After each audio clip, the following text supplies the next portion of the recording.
You're good.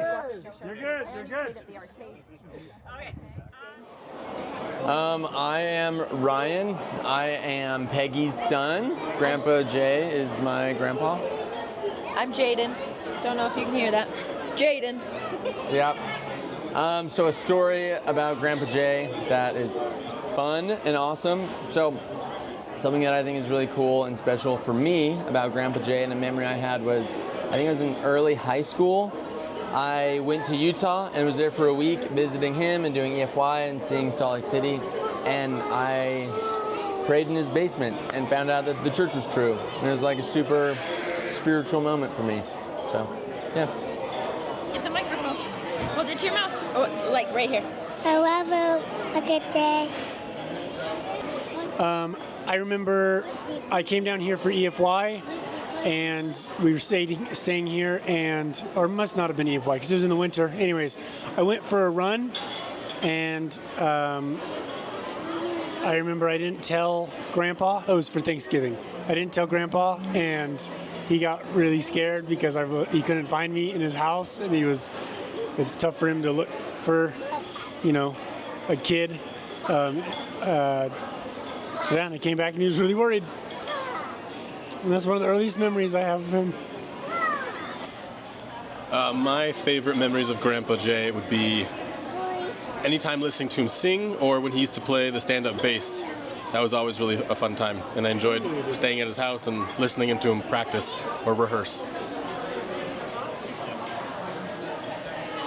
All right, and just one big wave around the table.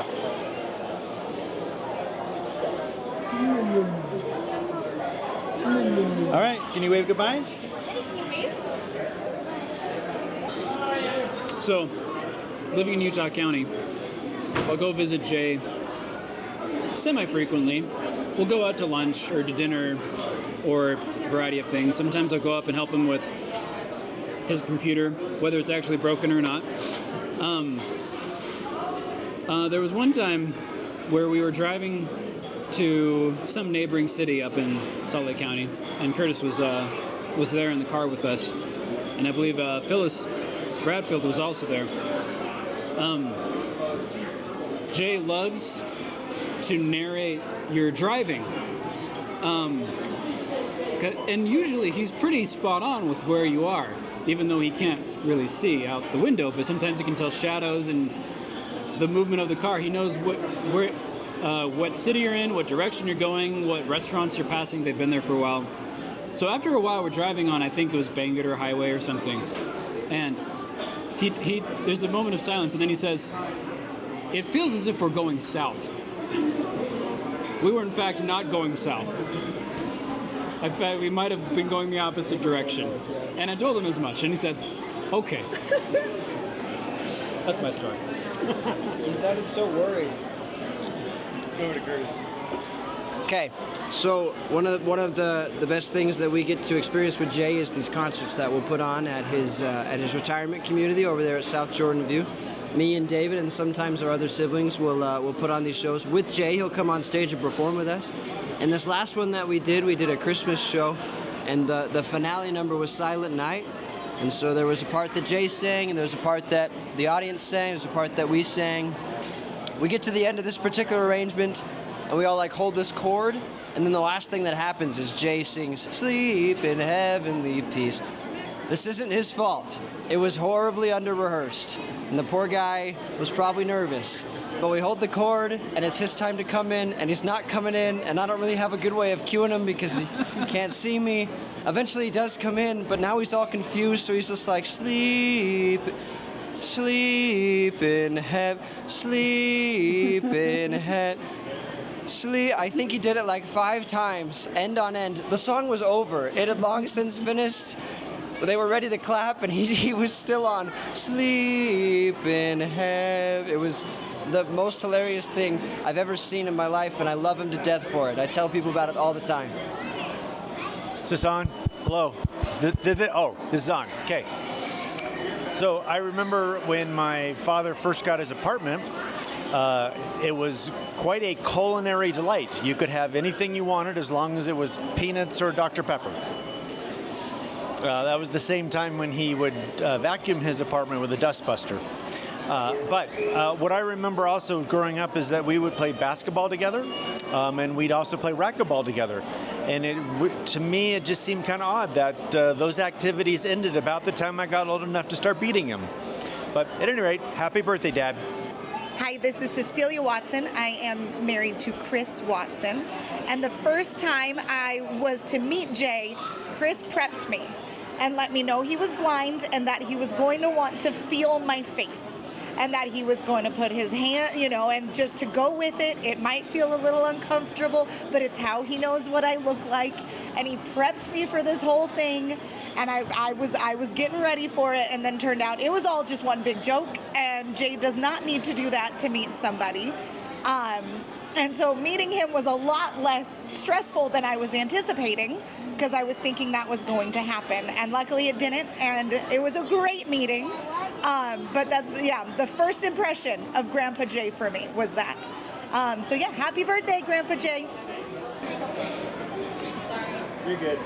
Hey, Jay, this is Wayne. One thing I wanted to say about you is that you're always interested in what I'm doing, what the family's doing.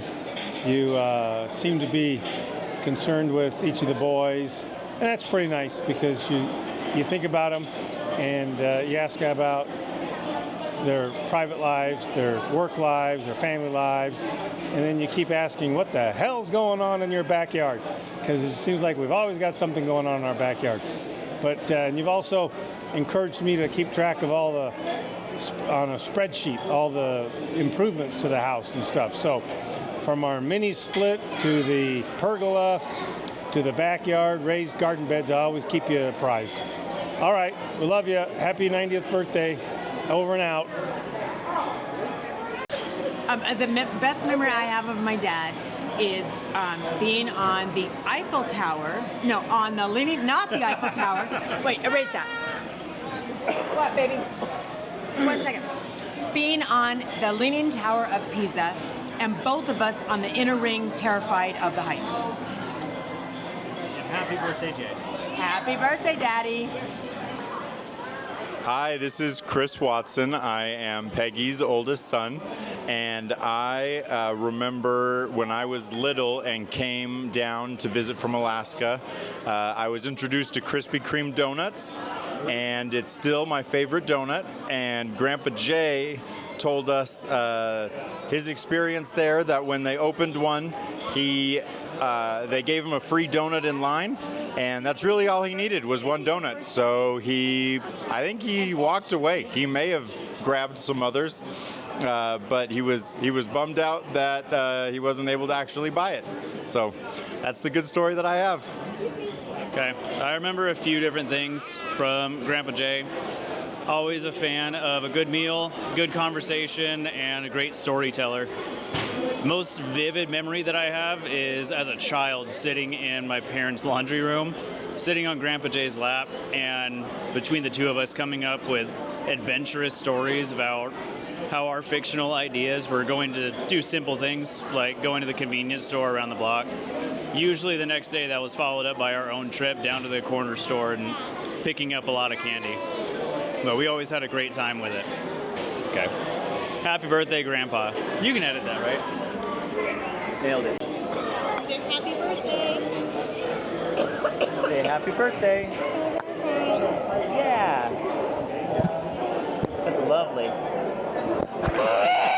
You're doing good, bud. I love Grandpa Jay because he's so special. This is Kane. Nice. Happy birthday, Grandpa. Jay. Awesome. Great job. This is Max. I'm Daryl's son. Happy birthday, Grandpa Jay.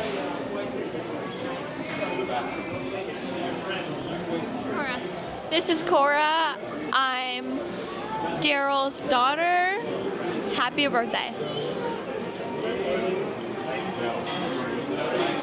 This is Daryl's wife, Sarah. Happy birthday, Grandpa Jay. So I'm going to tell this story to both Jay and Phyllis. And Grandpa, I have a video camera in front of me and documenting that I'm talking to both of you live. This is a story about when I met Phyllis. And I think it's a really good grandpa story at the same time. So when I met Phyllis was actually when I came to visit Grandpa on a work trip. And I was staying nearby. Actually, Grandpa, I think I was staying at your house. I don't think you had sold the house yet. But you were in the other apartment, not the one you're currently in. That's true. And you had me go pick you up, and you wanted me to take you out for hot dogs. I thought that was a great idea, so I got a car. I went and picked you up, and you asked if it was okay if we picked up a friend. And I said, okay. And you called your friend, and we started going over. The way I remember this happening is Grandpa was giving me directions. I probably misunderstood exactly where we were at, and the code to the gate was not working. I was trying to get into Phyllis's community, but we couldn't get the gate unlocked. Oh gosh. So we tried and tried and tried. Eventually I parked the car in the median. I hopped over the fence and knocked on the door of the house that Grandpa told me it was. So I broke into the gated community, and it wasn't Phyllis. It was some other random person in a different community. We had undershot by, I think, one neighborhood. So we had to back up, go. We found the right neighborhood. We found Phyllis's house, picked her up, and then the two of you canoodled in the back seat while I drove down to J-Dog's, and I bought everybody dinner. That's it. I remember that. That was my memory. Exactly. I do remember that you took us all to dinner out at that Chinese restaurant in... That's right. Yes. And you also took Stephen's buddy, the one that ended up moving Jay from Cedarwood over to Sagewood. You remember that? And I remember that you brought me home when we went over to see Jay, and we had some nice conversations between Jay's house and my house that I now have sold. And I remember we had some good conversations. Your children were small at that time, and you were all alone. You were anxious to get back to them. Jay, do you want to say something now? Is this the same trip that you and I went to a restaurant that featured German food on the side? Yeah. And it turned out to be reasonably authentic, but I don't remember what we got. But we were kind of pleased with the result. Yeah, I think that was a good one. It was a good one, yeah. But it did feature German food. I just knew that somebody told me that there were good German food could be found there. Yeah. I think we did reasonably well. The place of that Chinese restaurant is the Mandarin, and it's the standard that everybody around Salt Lake City goes to for Chinese food. And I think it's also customary to go to Nielsen's Frozen Custard immediately after. And go to Nielsen's Frozen Custard. That's on the way back on the street in Bountiful, almost where we catch the freeway to come back home. Yeah.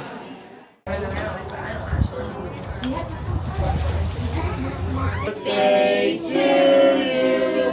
Happy birthday to you.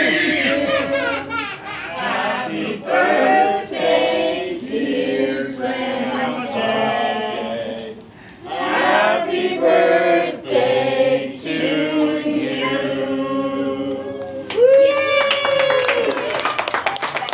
And blow it up. Blow it up. Come on, harder. Come on, work together. Okay, so I have a few thoughts written down. Grandpa was born in 1935. Is that correct? Make sure. Correct. Good. We're starting off. He needs to fact check it. Starting off on the right foot. Our country and the world were going through some monumental changes. To give some examples, 1935 is when the Social Security Act was passed in the United States. Paperback books had just been invented by Penguin.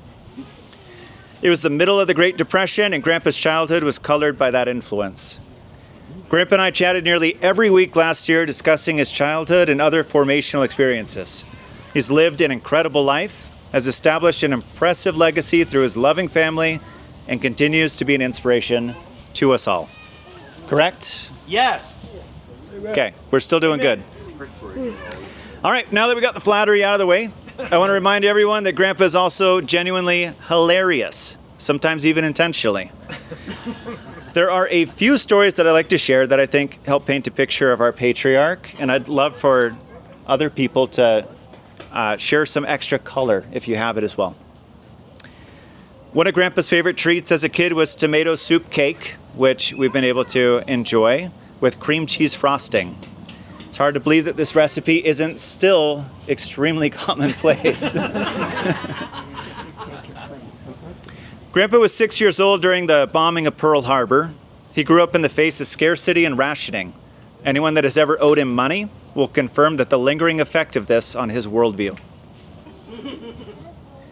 Grandpa never particularly enjoyed driving.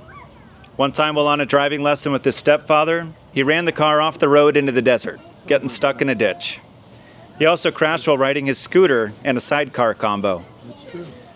He didn't have many major incidents in his later driving years, but was always concerned about the reliability of his vehicles, which led him to buy a new car every few years.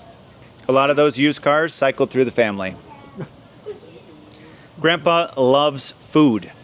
He grew up on fried bologna and egg sandwiches and still loves the Sonoran food from his time in Tucson. Fried bologna is a Sonoran food? No. No. Okay. No, but it was consumed in the Sonoran general area. Okay. All right. But it rotated. It was bologna one day and egg the next day. Oh, yeah. For variety. Yeah, variety, yeah. Hey, Grandpa, if I remember, there was also a graham cracker cookie sort of dessert that you would have and eventually got horribly sick of. Ad nausea, yes, and I put food coloring in it. And that was cycled between red and green and blue. It's correct, yeah. Yeah, sounds delicious. He's never been much of a cook, but one time he made an all-green dinner, including avocado soup, avocado salad, and guacamole. I did that one time. Who enjoyed that meal? No one. Who was present for that meal? I was. Which meal was it? Was there green jello? I don't know. He just went off on a limb one day. Made green food. Probably did that Yeah. mistake. It's worth noting this was before he lost his sight. This was intentional. I knew what I was doing. Speaking of losing his sight, I've always been impressed with how Grandpa approached this adversity in his life. Grandpa wasn't much older than me when he was diagnosed with macular degeneration, and he adapted to the challenges of vision loss as his condition worsened. There's a time when Grandpa was in a building that lost power, and everyone needed to evacuate. It was very dark, and a worker asked if he could help Grandpa navigate the stairs. Grandpa declined the offer, and his response was classic. He said, "You are in my world now." That's true. I did say that. There are so many other stories that I could tell, but you can also review over 300 pages of the book that he helped me put together of his stories last year, or probably the 600, 700, and ongoing of his other manuscript and memoir that will cover it much more exhaustively. There's not enough time to fact check that stuff. There is not enough time to fact check. However, there's one story that I think is a great summary of Jay's thoughtful and detailed approach to life. I asked him if he could choose a superpower, what it would be and why. His answer was about 4 pages long, weighed a lot of world history and alternate views, but it boiled down to a simple answer. His favorite superpower, if he could choose, would be the United States. I would have picked... Explain what a superpower is. Did you understand? Did you misunderstand the question, or did you just rephrase the question? I can't remember the question. That tracks. Yeah. Not know what a superpower is.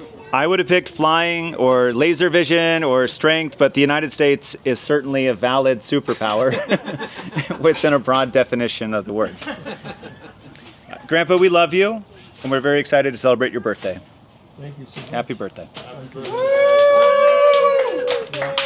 What's going on? Dad, what was our favorite soda for Mexican food? Wasn't Dr. Pepper the favorite soda for No. Oh no. Oh no. Oh, okay. In the More discerning than that? in the Sonoran Desert where I grew up in, the only kind of pop that was acceptable was strawberry, and I don't even see it offered in Utah, but in the Sonoran Desert, southern Arizona, strawberry pop and Mexican food went together the best. Do you agree, Steve? Was that right? Yep, you got it. Yeah, And strawberry. Do you remember when we used to go to McDonald's or Taco Bell and get like the cheapest thing on the menu? What we did for drinks? I think you reminded me of it. That instead of buying drinks there, I would buy liter bottles, wasn't I? Yes. And Did what with them? Put them in a brown paper bag. Brown paper bag so they wouldn't notice that I was. So they wouldn't notice the brown paper bag with a liter of soda in it. With our 15-cent hamburgers? Yeah, yeah. And in those days, Taco Bell did not have a dining room, but they had tables outside.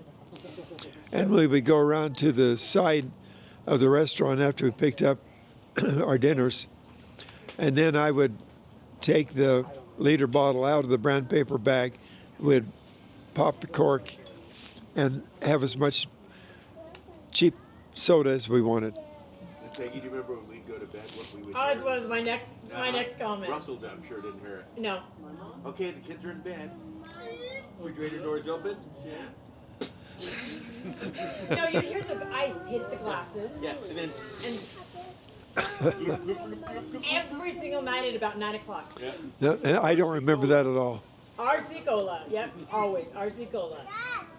The glass, so it made a lot of noise when that ice hit the glass. Well, that was probably our reward for getting through the day still alive. And Not me, you.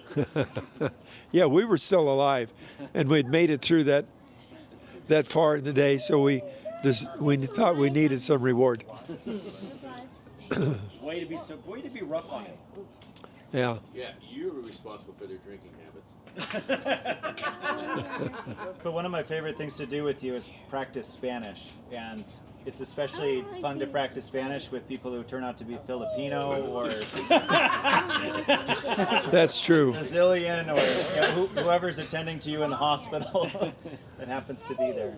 That's true. I used to do that. Still do, as a matter of fact. Happy birthday, Grandpa. Thank you. I was riding home in a VA van the other day, and the ladies occupying my seat, I thought I could detect a Spanish accent. So I asked her something simple in Spanish that I could understand if she responded in Spanish. And she was a Croatian from the Middle East. Had nothing to do with Spanish. I really missed that one big time. Blew it. Oh, Maxie. Max. Max.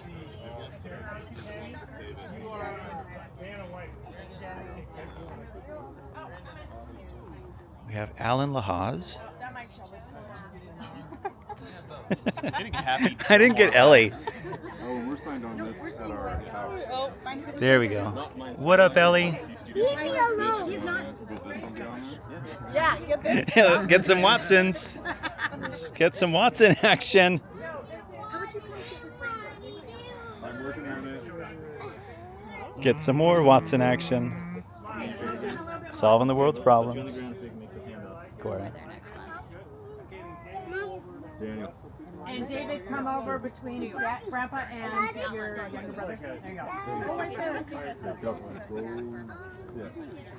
Is that lighting up? Yeah, I like it. 1, 2, 3. I like it. It looks good. Okay, let's take it one more. Just the boy. She wants you to hand. Are you testing for gender? Those born as boys. Yes, that need to be clarified. 1, 2, 3, and let me get 1, 2, 3. Jay, you can hear that, right? Okay, good.